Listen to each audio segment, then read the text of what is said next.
Welcome back to the Young Arena after the Lincoln Stars fall by a score of 6-2 to the Waterloo Blackhawks. I'm Joel Norman, and we're joined by the head coach of the Lincoln Stars, Rocky Russo, after this one. And Rocky, just wanted to turn the page on here tonight. Let's go through that second period. You got off to the start you wanted with it, but what really went wrong after that?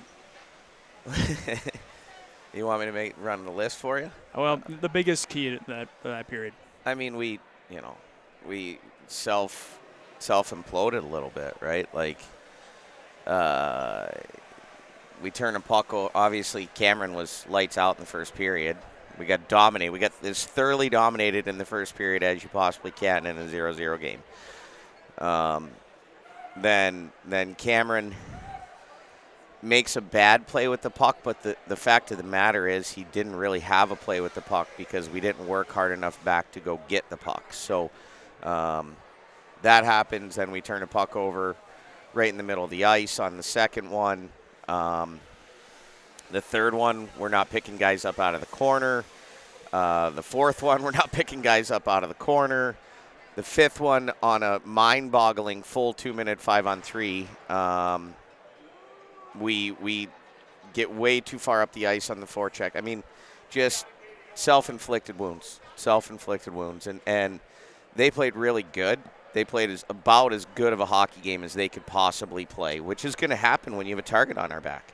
Like, we're in first place, and they're not far behind, and they were riled up, and we dealt with some issues today. No excuses, but our bus is 2 hours late this morning. It changes all of our schedule, it changes our meals, but none of that matters. What matters is we weren't ready to play today, and that wasn't the message that the guys got all week. So it's a little bit disappointing that I didn't do a good enough job of preparing them. What was your message to the team heading into the third? We're not a results-driven program. We're a process-driven program, and it's up to us to make sure that we play the right way for the next 20 minutes. And it's funny. I actually didn't think we actually didn't play that bad in the second period. We played absolutely dreadful in the first, and at 0-0. And the hockey gods have a way of kind of evening things out, and we played probably pretty decent in the second period, and we gave up 5. So, it's one of those things where we deserve to get pounded on in the first, and we didn't, and we probably didn't deserve it as much in the second, and we did. But, they're a good club. They're fast. They're small. They're built to play on this enormous ice surface. But we can certainly play with them and raise our level up significantly from what we had today. You move Carson Bidens up to that first line to take a few different shifts in the third period. Not the first line, I should say. I'm saying along with Tanner Ludke and Mason Marcellus, and he rewarded that with a goal. What was behind that decision to put him up there in place of Jared Mangan? Well, no, I mean, I'm really happy that Carson scored the goal, but anybody on the team would have scored that goal because it was a great pass by Mason. But you got to be there to score it, and if you're not going to the front of the net, you're not going to get rewarded. So it was no more than, I wanted to mix it up a little bit. I wanted to see how Carson played with those guys. I mean, I had Carson with Messick and Marcellus a couple weekends ago, and just trying to figure out where he fits in our lineup.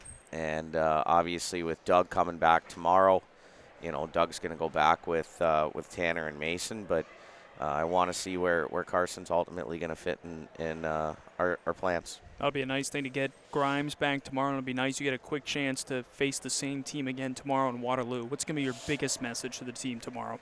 Well, I mean, you got to get a good night's sleep. You got to get back on your schedule, and you got to understand how hard you need to work. And that's hockey on the road in the USHL. It's hard, and everybody gets ramped up in their building, and if you're not ready to match that intensity, then that's kind of what happens. We tend to run teams out of our building too. I mean, it's just what it is, and we, for a number of reasons, weren't ready to play, weren't ready to match their intensity, and that's what you get. Rocky, thanks for joining us. We'll talk to you tomorrow. Thanks. That was the head coach of the Lincoln Stars, Rocky Russo, joining us after the Stars fall tonight by a score of 6-2. And this has been Coach's Comments, brought to you by Southside Auto Tech.